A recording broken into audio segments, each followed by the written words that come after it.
finishing Matthew 24 tonight, and we'll be going into Matthew 25. We're going to be starting in Matthew 24:36 and going into 25:1-13. If we can go a little bit further, we will. But this has a lot of stuff in it.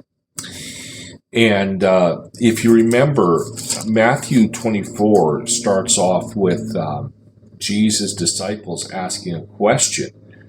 And in verse 3, they said, "Tell us, when will these things be, and what will be the sign of your coming and of the end of the age?" And last week, we looked at a lot of end time stuff, and we're going to look at more end time stuff tonight. And we're going to be looking at not only the return of Jesus Christ and what it's going to look like, but also the rapture. And in Matthew 24, it's mostly about the second coming of Jesus and a little bit about the rapture. And 25:1-13 is a parable. And it's a parable about the rapture. And so we can take this parable from Matthew 25 and we can fit it in to chapter 4, verse 38. Okay? We can fit it in over there. And so we'll talk about this. I'm going to read Matthew 24:36-50. And then we'll talk about it. And I hope it's not too confusing. We'll work slowly through it so it doesn't seem too confusing. Okay? Verse 36. This is Jesus speaking. "But concerning that day and hour, no one knows, not even the angels of heaven, nor the Son, but the Father only. For as were the days of Noah, so will be the coming of the Son of Man. For as in those days before the flood, they were eating and drinking, marrying and giving in marriage, until the day when Noah entered the ark. And they were unaware until the flood came and swept them all away. So will be the coming of the Son of Man. Then 2 men will be in the field. One will be taken and one left. 2 women will be grinding at the mill. One will be taken and one left. Therefore stay awake, for you do not know on what day your Lord is coming. But know that if the master of the house had known in what part of the night the thief was coming, he would have stayed awake and would not have let his house be broken into. Therefore, you also must be ready, for the Son of Man is coming at an hour you do not expect. Who then is faithful and who is the faithful and wise servant whom his master has set over his household to give them their food at the proper time? Blessed is that servant whom his master will find doing when he comes. Truly I say to you, he will set him over all his possessions. But if that wicked servant says to himself, my master is delayed, and begin to beat his fellow servants, and eats and drinks with drunkards, the master of that servant will come on a day when he does not expect him, at an hour he does not know, and he will cut him in pieces and put him with the hypocrites in that place where there will be weeping and gnashing of teeth. Yikes. Is there anything that you guys liked about what we read tonight?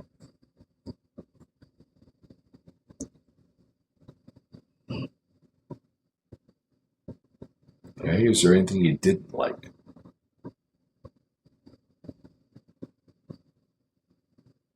I love how he makes it so right there for us. He's telling us exactly what to expect, exactly where we need to be and what we should be doing. Yeah. Yeah, that's right. That's right. We need to be watchful. Yeah. And I guess we'll kind of talk about what watchful means tonight too. Watchful just doesn't mean looking out the window. It means doing what Christ told us to do. Right? Yes. Yeah. Okay, well let's start breaking this down. I just had a question. What were the last? I've forgotten them now. I don't understand what the last two words were that you said. What they meant. Oh, in that place there will be weeping and gnashing of teeth. Yeah, the gnashing and of what? Teeth. Oh, okay. Thank you. Teeth. Yeah.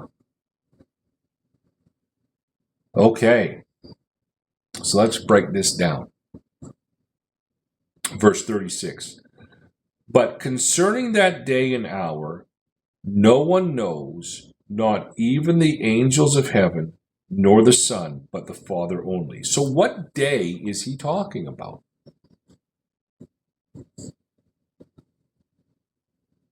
The return of Jesus. You're right. This is not the rapture. This is the return of Jesus. Okay? These are two different events. The rapture and the return of Jesus are two different events. Okay?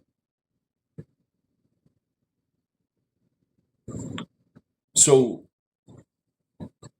have you noticed he didn't say, notice what he does say and what he doesn't say.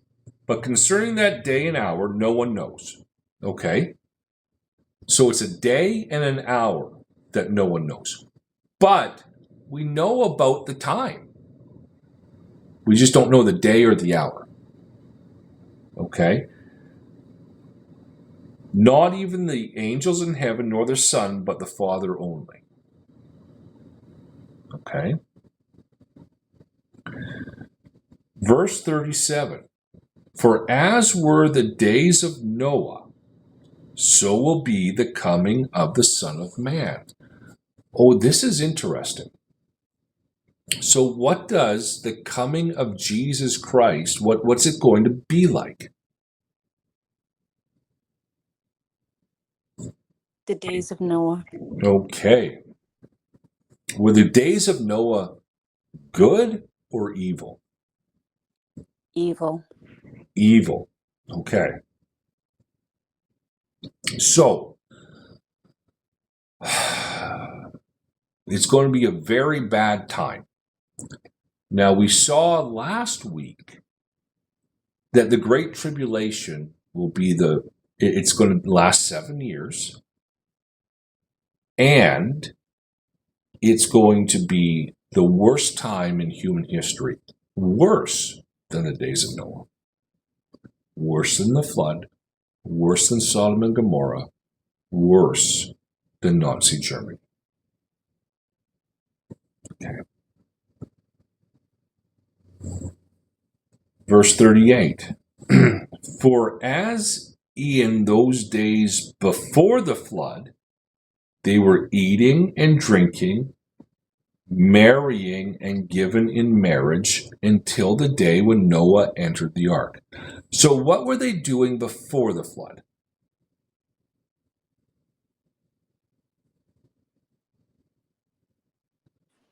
Just Eating living and their lives as always. It was regular lives. You know, you had weddings, you had funerals, you had parties, you had it all. You live in life, okay? Until when? Until Noah entered the ark. Okay. This is very interesting. You notice he says when Noah entered the ark, and not when the flood came. Did you get that? I want you to go back to the book of Genesis, and we're going to look at Genesis chapter 7, verses 1 through 4. Okay? Genesis 7, verses 1 through 4. Tell me when you're there.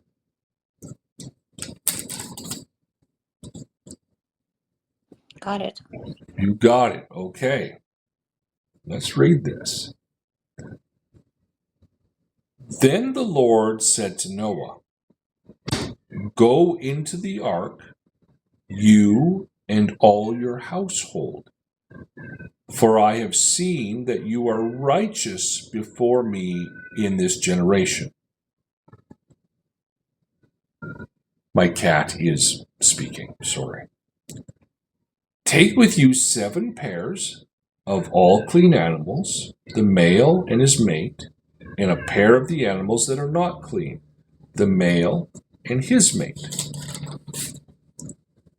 and 7 pairs of the birds of the heavens also, male and female, to keep their offspring alive on the face of the earth. For in 7 days I will rain on the earth 40 days and 40 nights, and every living thing that I have made I will blot out from the face of the ground. And Noah did all that the Lord had commanded him." So how many days before the flood did Noah go on the boat, on the ark? 7. Oh, isn't that interesting? Noah went on the ark 7 days before the flood.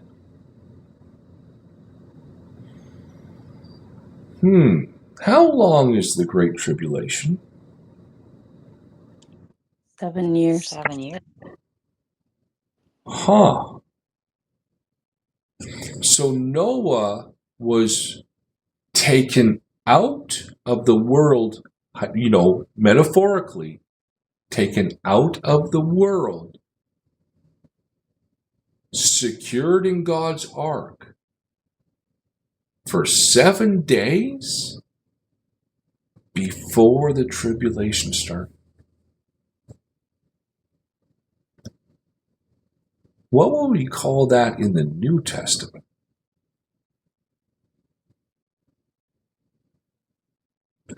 If you're taken off of the earth before the 7-year tribulation, what do we call that?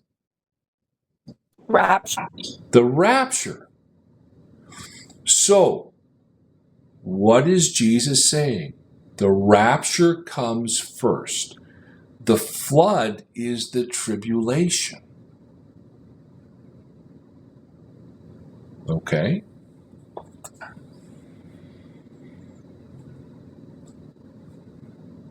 So let's read verses 38 and 39 again. "For in those days before the flood, they were eating and drinking, marrying and giving in marriage until the day when Noah entered the ark, which was 7 days before the flood. And they were unaware until the flood came and swept them all away. So will be the coming of the Son of Man." Okay, what were they unaware of? They were unaware that Noah went on the ark.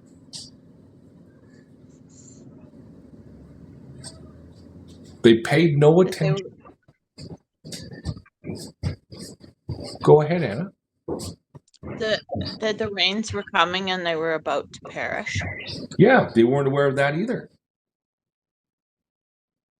They were unaware until the flood came. Now, read very carefully here. Until the flood came, and what did the flood do?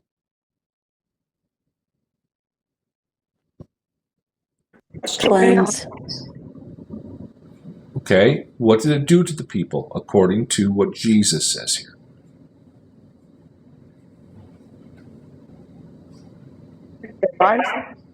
Pardon me? Ended their lives. Well, what does it say? Don't tell me what you think it says. Tell me what it says.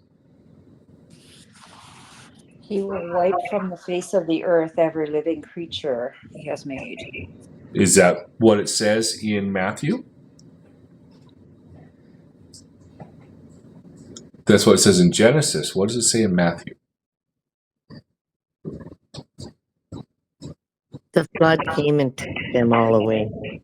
The flood swept them all away or took them all away. That is going to be very important here. Okay?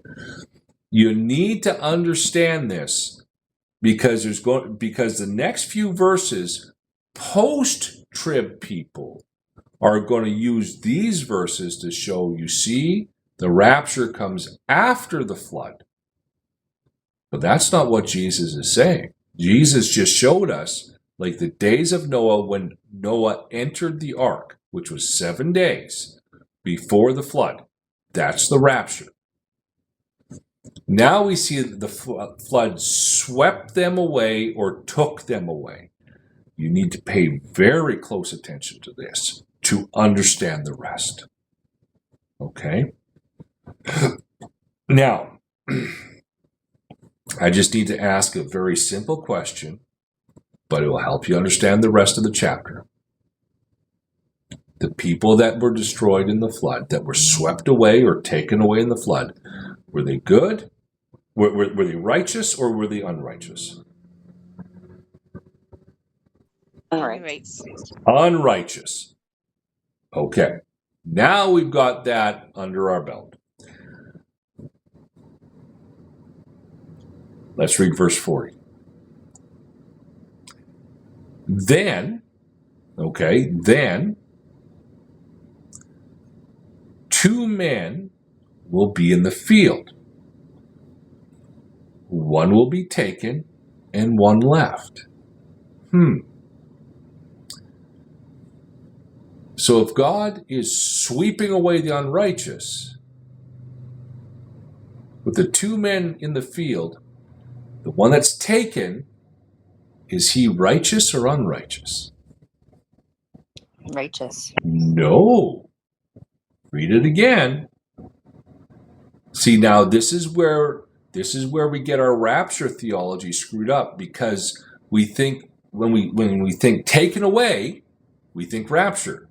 But what does it say here?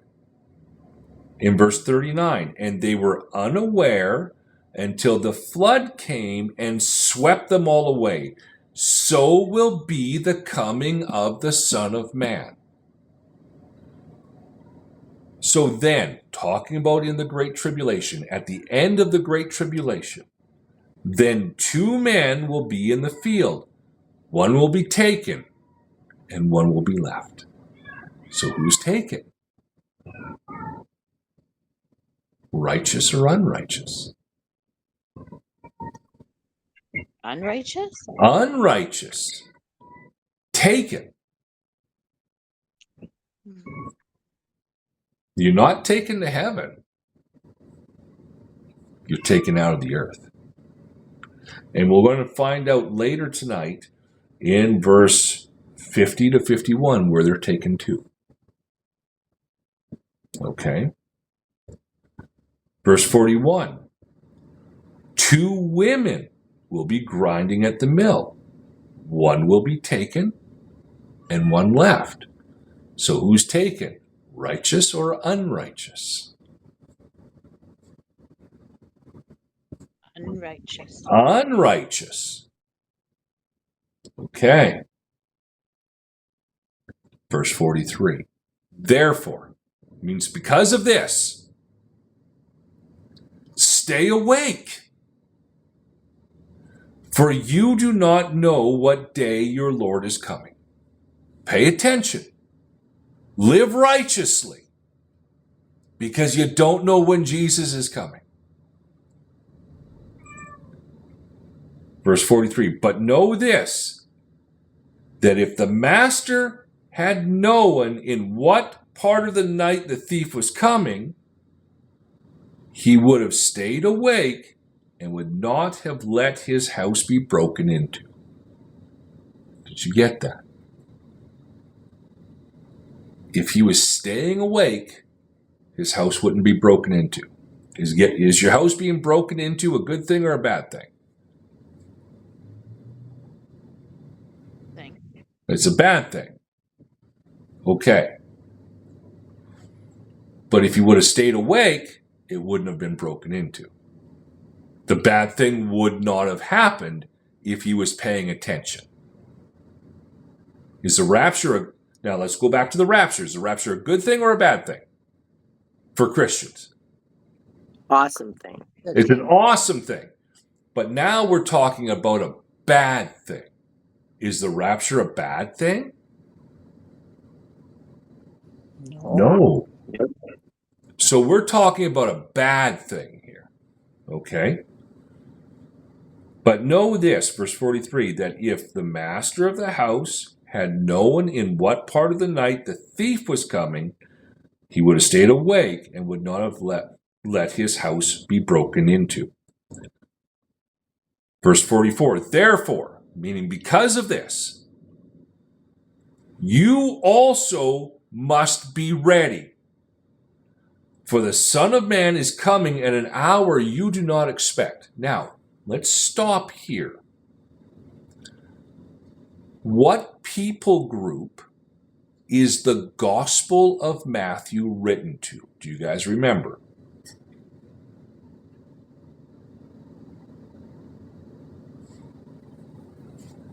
John, say that again?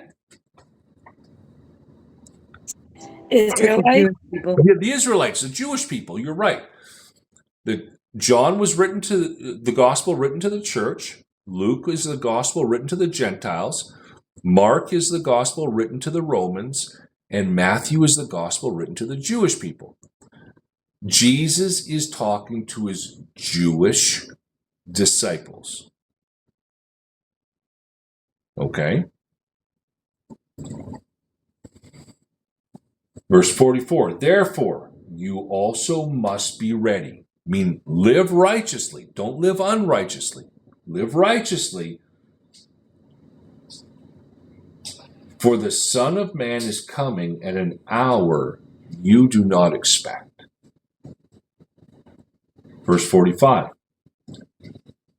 Who then is the faithful and wise servant, whom his master has set over his household to give them their food at the proper time? Okay? What question is he asking here? What does a faithful servant do? He gives... Honey, can I have you grab me a glass of water, please? He gives the servants in the household the food at the proper time. He serves. He serves well. He serves rightly. Okay. Verse 46. Blessed is that servant whom his master will find so doing when he comes. Okay. So Jesus is saying, when I return, the people living righteously, I'm going to be very happy with. Okay?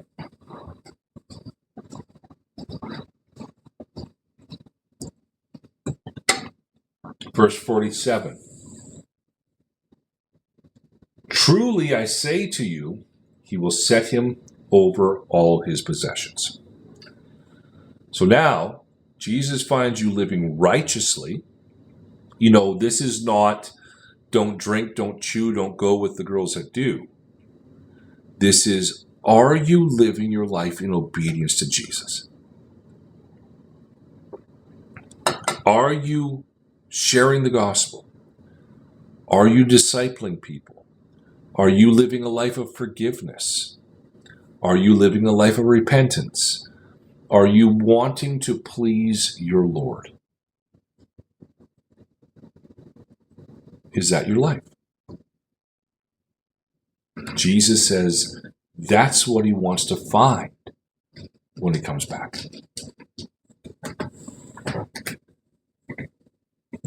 Verse 46. But if that wicked servant says to himself, my master is delayed, and begins to beat his fellow servants, and eats and drinks with drunkards, the master of that servant will come on that day when he does not expect him, and an hour he does not know. So, what is the wicked servant doing?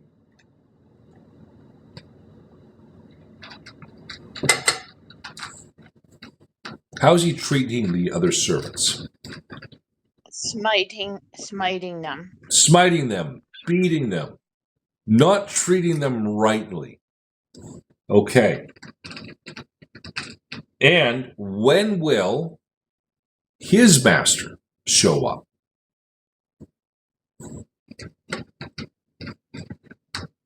When On he a day doesn't, he doesn't expect it. Yeah, when he doesn't expect him. Surprise! You see, but if you were a faithful servant, you would know when he's coming. Are you seeing this? You would know, you may not know the day or the hour, but you know the time frame. Now, let's see what happens when Jesus returns for the wicked servant, returns at the end and finds the wicked servant. Verse 50 and 51. The master of that servant will come on a day when he does not expect him, and an hour that he does not know, and will cut him in pieces and put him with the hypocrites in that place where there will be weeping and gnashing of teeth. Okay. That's interesting. When Jesus returns and finds wicked servants, is he going to be pleased or angry with those wicked servants? Angry. Angry. Now, let's look at this now in the full context. Is Jesus going to leave them or take them somewhere?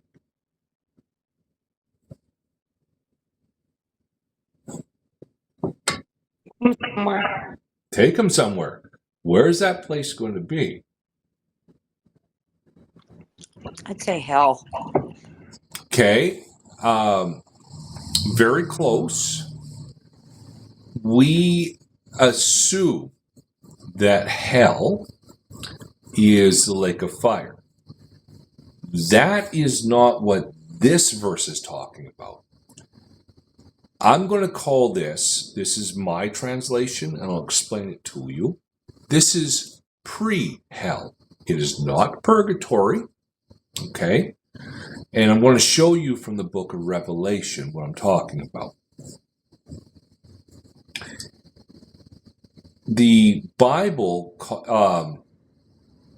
will probably call this hell or call this Hades in English, but there's a few different words for this place. It's hell, it's Hades, it's Tartarus, it's Gehenna. This is a place of utter torment, darkness, anger, sadness, bitterness,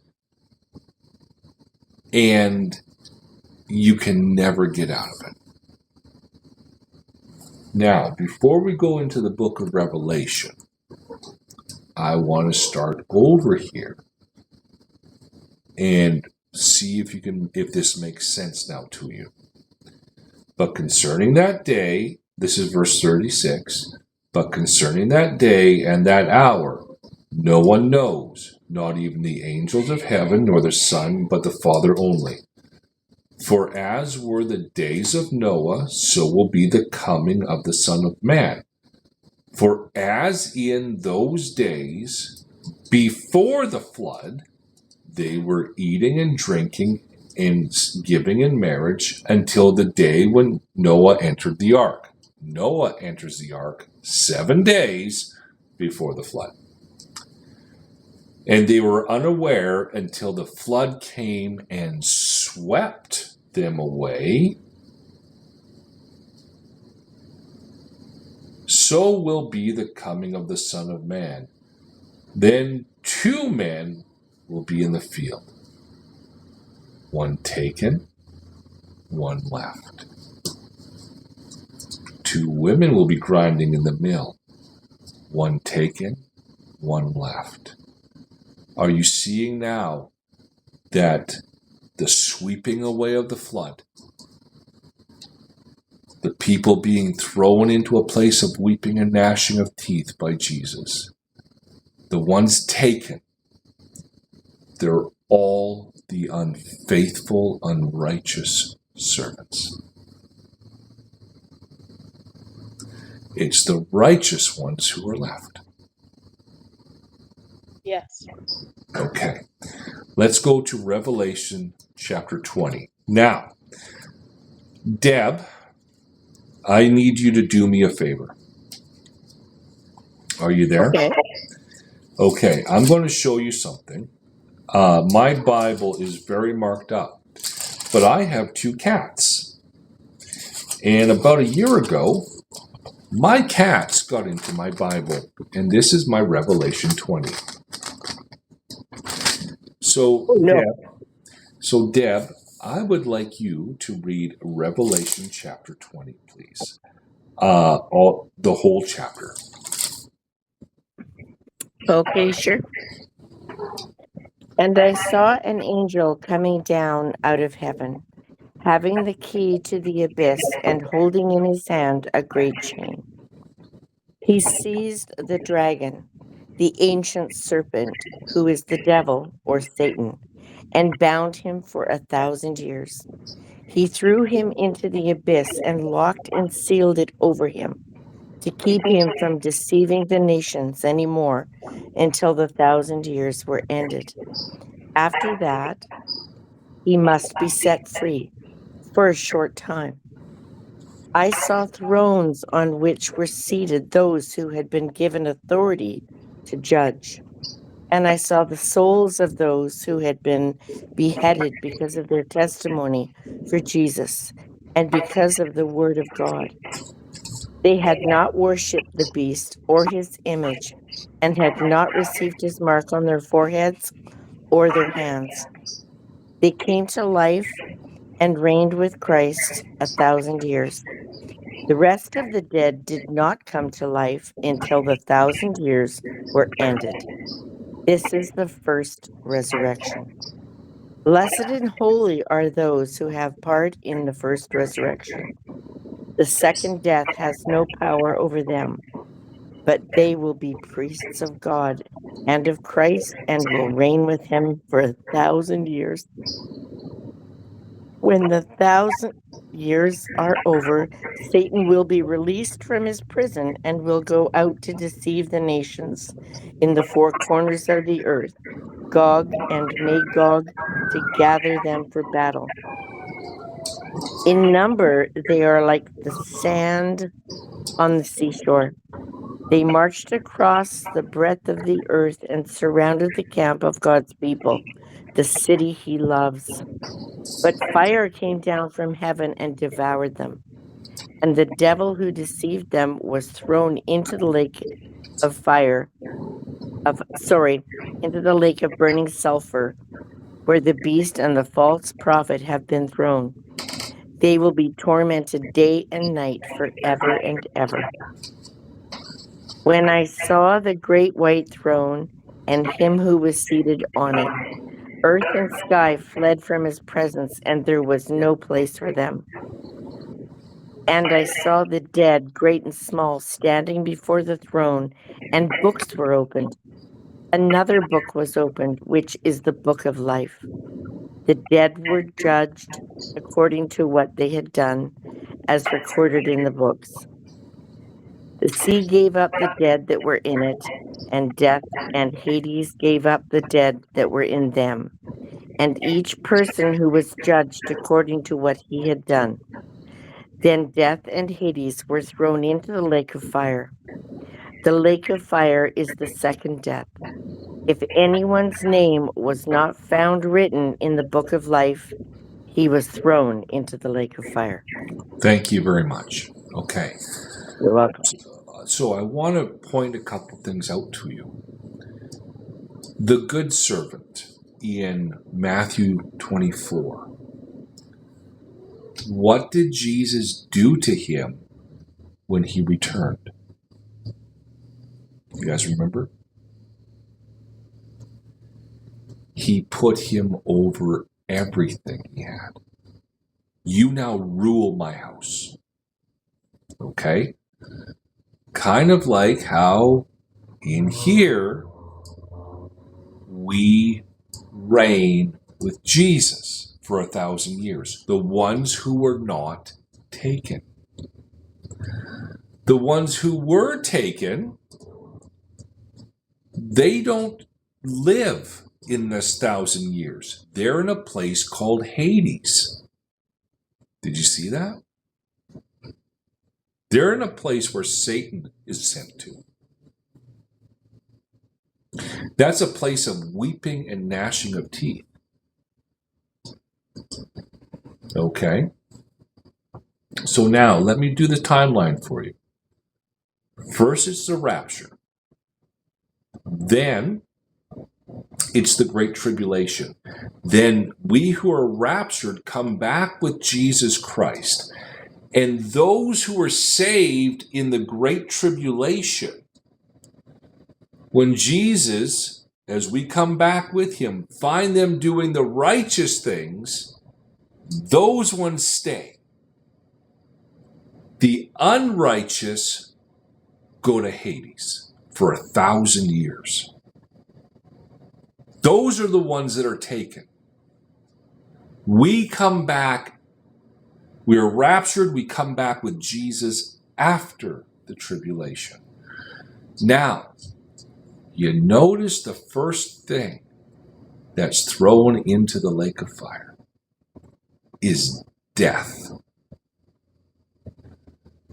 So if death is destroyed, can people die anymore?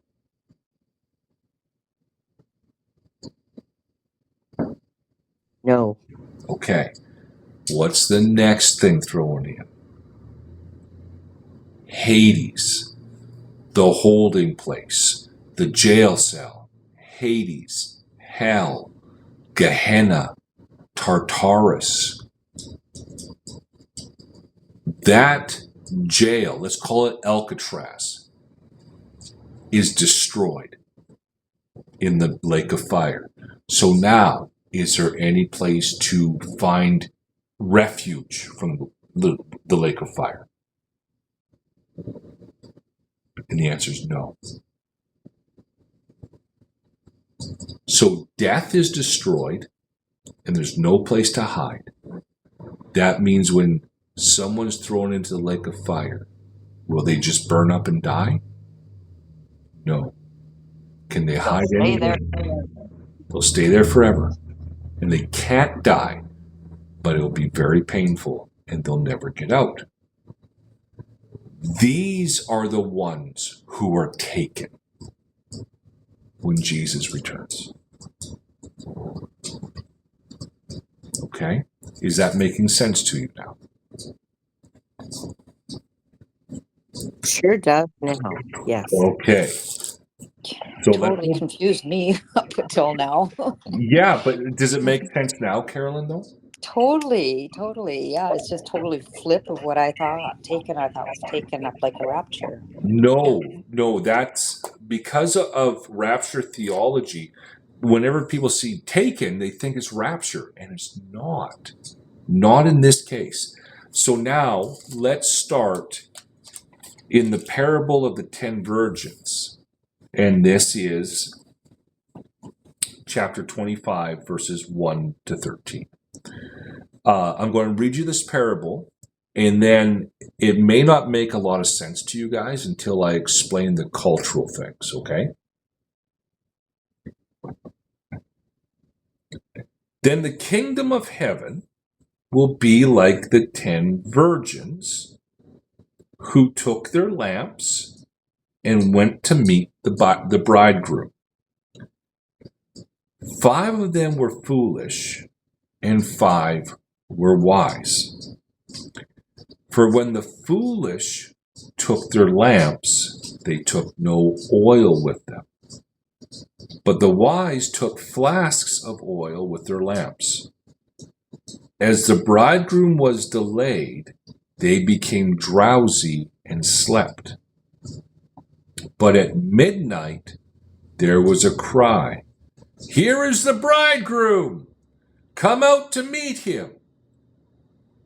Then all those virgins rose and trimmed their lamps. And the foolish said to the wise, "Give us some of your oil, for our lamps are going out." But the wise answered, saying, "Seeing there will be not enough for us and for you, go rather to the dealers and buy for yourselves." And while they were going to buy, the bridegroom came, and those who were ready went in with him to the marriage feast, and the door was shut. Afterwards, the other virgins came also, saying, "Lord, Lord, open to us." But he answered, "Truly I say to you, I do not know you. Watch, therefore, you know neither the day nor the hour." Okay. I want to just state the obvious here. At the end of chapter 24, where are the people going?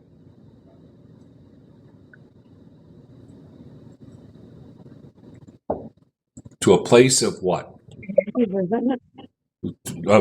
Weeping and gnashing of teeth. Okay.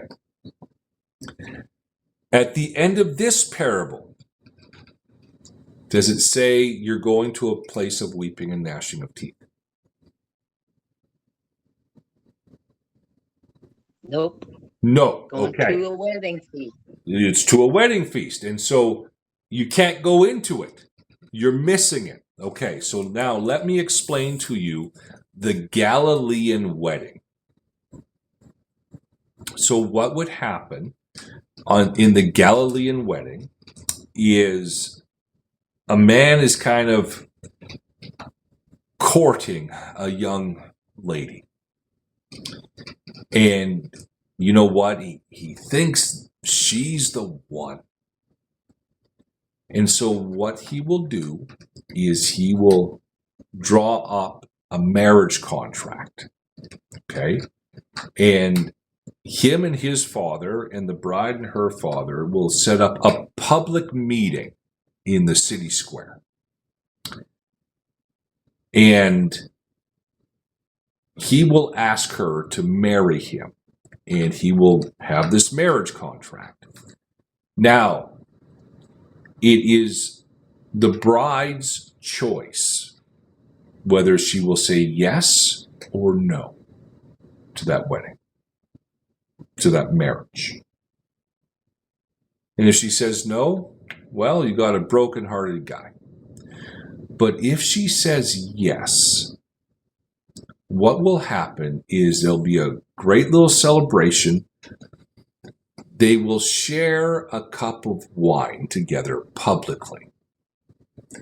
And then the bridegroom will say this, "I will not drink of this cup again until we are together in my Father's house. Oh, where do we read that in the Bible? John 14. This is wedding talk at the Last Supper. Okay. Now, what will happen is they are now legally married, but they cannot consummate the marriage until the wedding ceremony. Okay?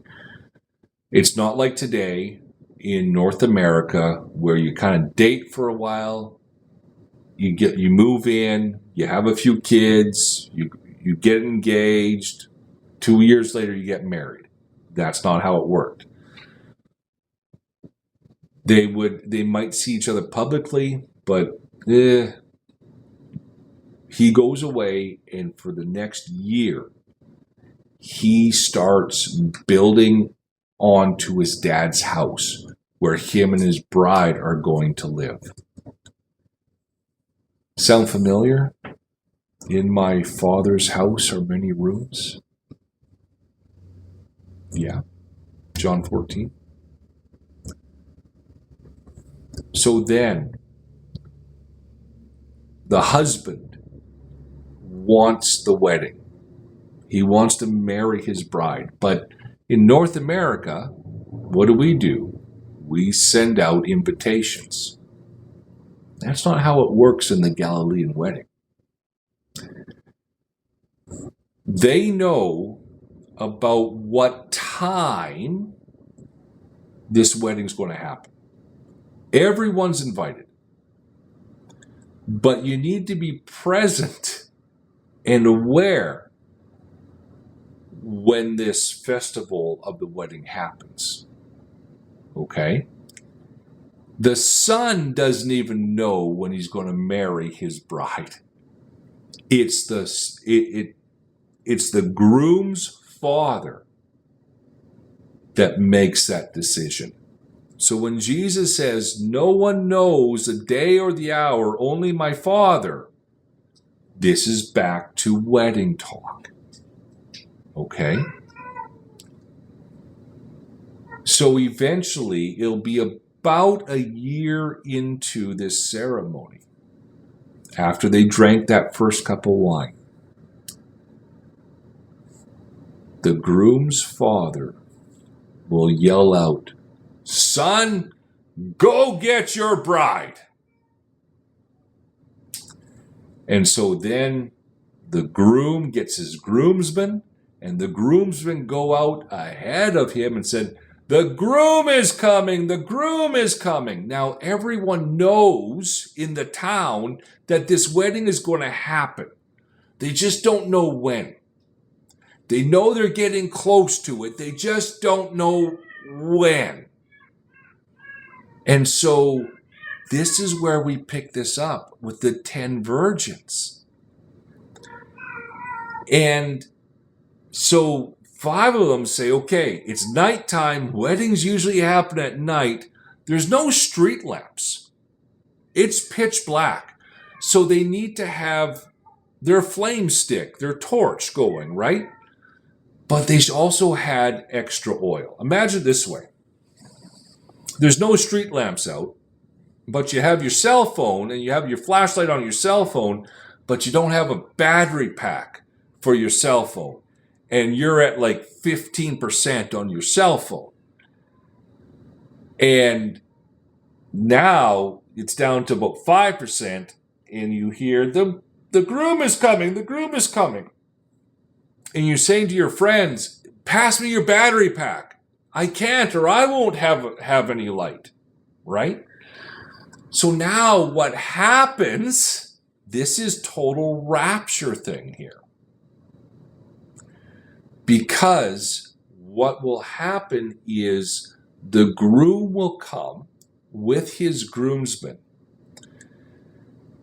The bride will sit on a chair in the middle of the town, and the groomsmen will lift her up into the air. Sound like rapture? Meet him in the air and carry her back to the wedding room. And everyone will go into that wedding room, okay, to have a 7-day feast. But when they go in, when that last person goes in, they're not holding out anymore. There's a time limit. And then the door is locked and no one else can come in or go out. And it's a party. And so now we see these 5 other virgins saying, let us in. It's like, we don't know who you are. We're having a good time. Get out of here. You notice they don't go to a place of weeping or gnashing of teeth. They don't go to the wedding, which is the rapture. And they're left behind. And they have to suffer through the great tribulation.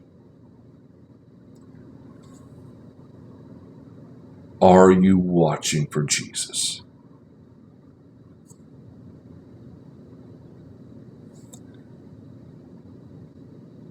Not just, am I trying to figure out the day that he's coming? Are you doing what Jesus told you to do?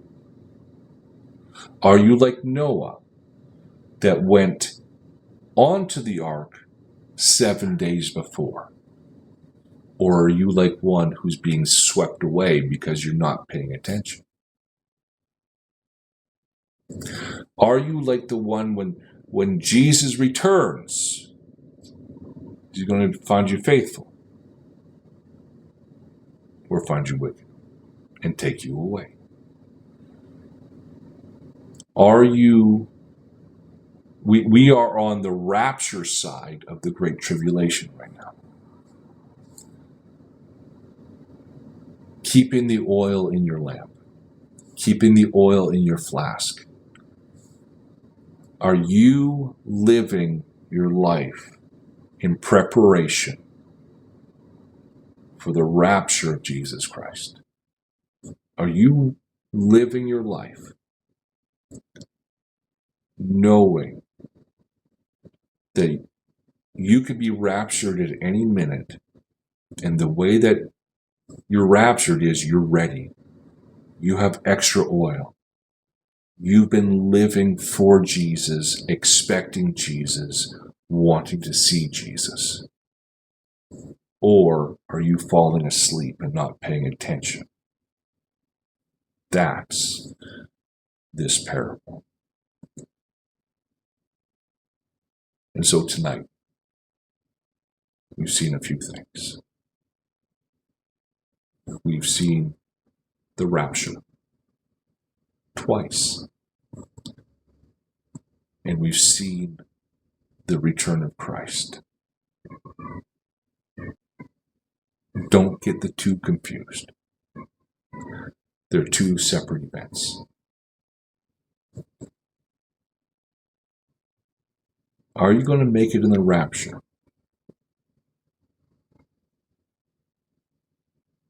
Are you going to live for Christ in His glory? Are you looking for the bridegroom? Amen?